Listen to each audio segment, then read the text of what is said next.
You sure? We're ready. Good afternoon.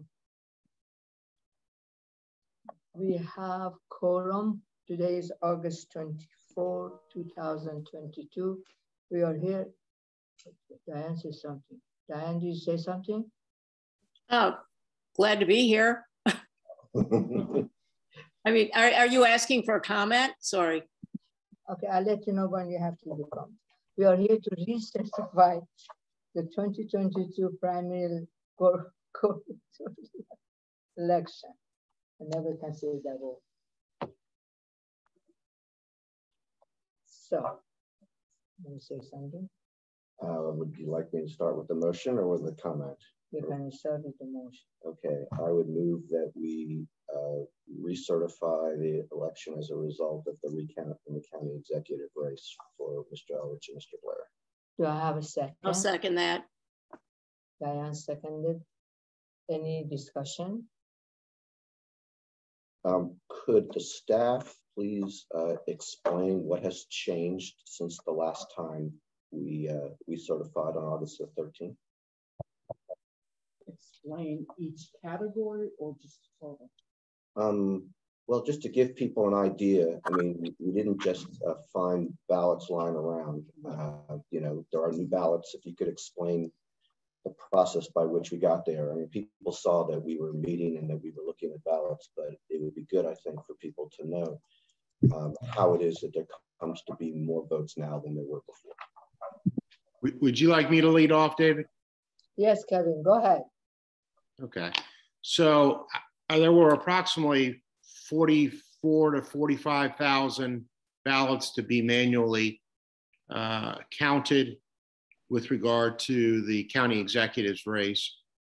We had 40 to 50 teams, anywhere from 80 to 100 people a day doing that from basically 9:30 in the morning until 7 o'clock at night. There are reasons why vote totals change when you do a manual recount. The biggest reason for why individuals gain votes is because when the voter went to vote either on early voting or a primary and or voted their mail-in ballot, they may have darkened more than one oval.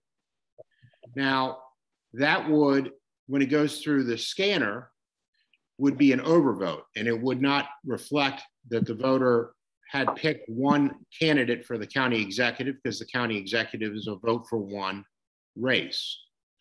However, as the board saw during the manual recount, when the teams would refer the ballots, and there were, I forget how many, David, you can refresh my recollection, maybe 150 about more referrals. Yeah. That when those ballots sometimes came to the board, they'd have two ovals filled out, but then they'd have an X through one of the ovals, or they'd put yes next to one of the ovals and no next to one of the others. So it would change a double vote to a vote for one particular candidate, because when you looked at the ballot itself, there was additional information. They gave you the indicia of what the voter really intended to do, which would not be captured by the scanner itself. So that's one. And another would be that the voter may not have filled in the oval at all, but they may have circled the candidate they wanted to pick, or they may want to put a check mark next to the candidate they wanted to pick. And so while that would be an undervote or a no vote, just if you just looked at the scanner results, when you actually look at the ballot, a human looks at the ballot, you can ascertain that the voter intended to vote for a particular person. So after going through that process and going through those, all the ballots for county executive, then you see that some of the vote totals change. Now, David's motion was to change the results with regard to the recount for Mr. Blair and Mr. Eldridge, and that's because we did have changes for the other two candidates, but were put in a category of other, and we've been given instructions from the state that the recount was between Mr. Blair and Mr. Elridge, and that the recertification or amendment should be as to what the board may determine, a determination regarding the total number of votes for those two candidates. So I don't know if that answers your question, David, but I just sort of wanted to give a sort of a general overview on why votes do change. The numbers change after you do a manual recount. So if I understand correctly, in addition, well, we found a number of votes where there were markings that the scanner might have counted as an overvote, and where we, having an opportunity as humans to review the ballot, can see the markings, and we, as you said, we voted over 150 times as to what the intent of the voters were. Some of those votes that were overvotes become votes for one of the candidates. And as I understand the proposed results that we're about to certify, they indicate that there were 10 additional votes for Mr. Blair and 7 additional votes for Mr. Elridge. Is that correct? And those are the totals of the different categories that were on the website. The website broke them out in terms of whether they were early voting, provisional, I'm trying to remember, election day, and what was the fourth category? Vote by mail. Right, vote by mail. But the total was 10 additional votes for Mr. Blair, 7 additional votes for Mr. Elridge. And if there were, and as you said, if there were additional votes for Mr. Reamer and Mr. James, those are not reflected in these results because we were only asked to count between Mr. Blair and Mr. Elridge. That is correct, David. And that's as a result of the state telling us that that's how it should be done. Right. Alex, yes. And Kevin may be able to answer this, and I just want to make sure we're doing this right. We were sent a document shortly before the meeting that is, it's the Board of Canvassers, I guess, certification document that has the results for all the races on the primary ballot. Is it necessary for the board to recertify all the races by signing the entire document? Or is that what they're being asked to do? Or is it only necessary to recertify the results for county executive? It's only to recertify for the county executive race. But the paperwork does include, as Alex says, it includes everything. Right. So, but as I understand it, we've made no effort to count or change any other result on the ballot. The only thing we did was we looked at the total for Mr. Blair and the total for Mr. Elridge. Correct. And maybe Allison or Janet can answer this for me. Is it possible for us to include a cover letter basically saying that this is the board's determination based upon the recount of the total number of ballots that were for Mr. Blair and for Mr. Elridge? Janet.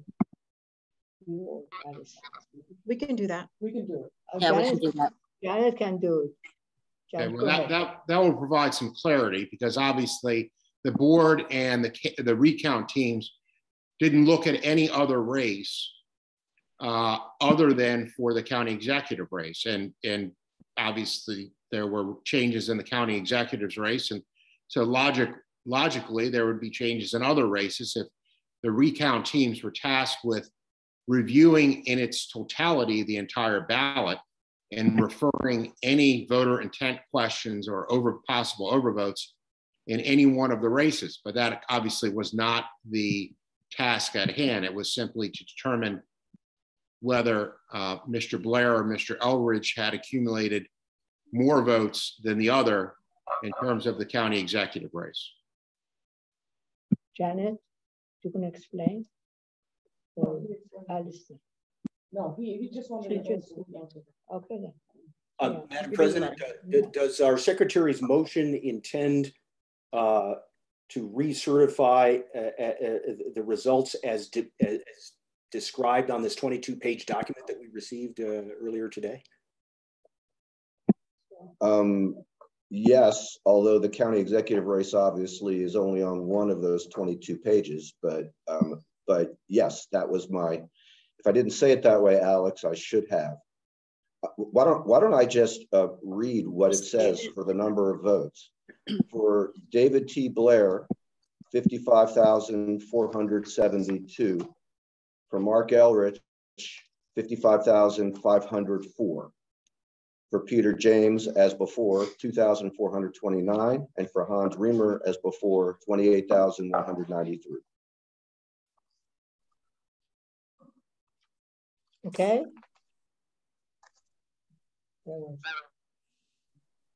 Yes, so all right. Alex, any more question? No. Okay. Otherwise, I would just want to, once again, I know we've done it before, but I want to thank the staff in particular for. Wait, should we vote on the motion first? Oh, well, I didn't know. I thought that I have a suspicion that as soon as we vote on the motion, there's going to be a suggestion that we adjourn really quickly. So I thought I would squeeze in some compliments before that. But if you'd rather that we vote first. No, I'm fine. And certainly shouldn't be limited to me. But I just thought I'd take the opportunity once again to thank our staff for all of the I don't even have an adjective anymore for the work, for the excellent work that was done, and the long hours and the very painstaking detail that is required for this.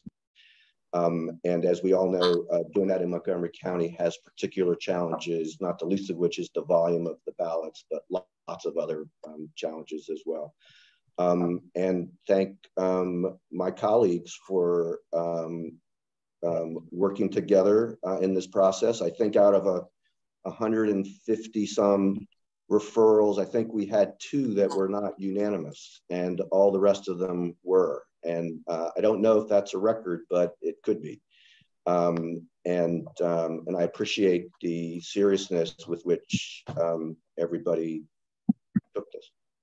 Thank you, David. And I just want a short thank you. Go ahead. Yeah, a very quick thank you to everybody. And I want to add thanks to the candidates who were at the recount. As Kevin had mentioned at the end of that very long process, there really was an abundance of civility, and the fact everyone took it so seriously. And I'm gratified to see the integrity of the process that we just undertook. So thank you to staff, all the participants, my board members, colleagues, for an incredible job.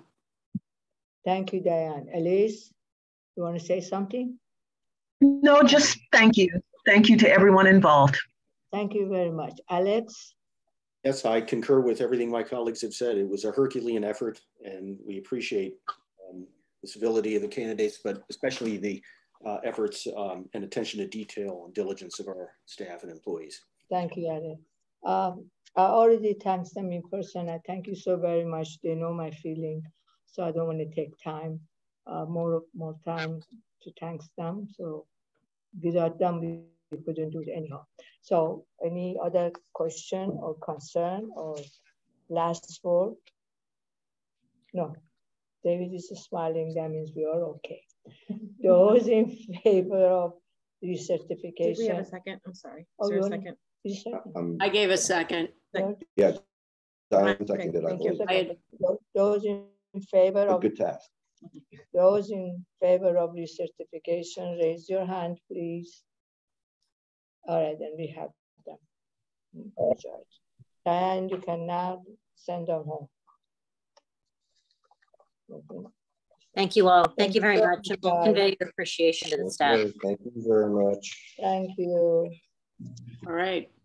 R&R, everyone. You want to adjourn? Yeah, she already said that.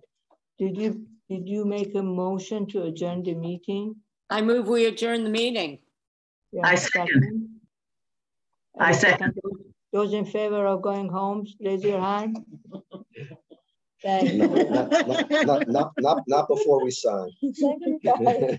Thank you very much. Thank you. Okay, thanks a lot. Thank you. Have a nice evening. All right, you too. Thanks a lot, everybody. Thank you, Kevin. Thank you. My pleasure. Yes.